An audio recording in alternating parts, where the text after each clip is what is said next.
May mga batang 90s ba dito? Kamusta kayo? Kamusta tayo? Alam niyo, sa totoo lang tayo may pinakamasayang kabataan.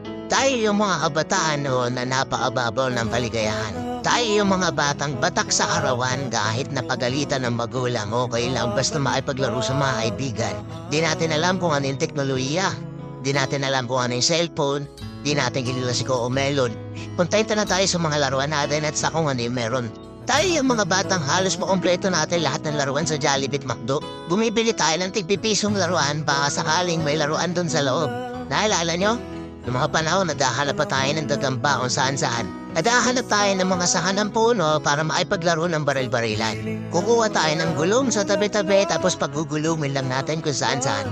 Abibwisit tayo kapag hindi tayo pinayagan ng magulang natin makipaglaro sa mga kaibigan natin sa ulanan. Kaya yata yung mga huling batch ng mga bata na nakikipaglaro pa ng tagu-tagu.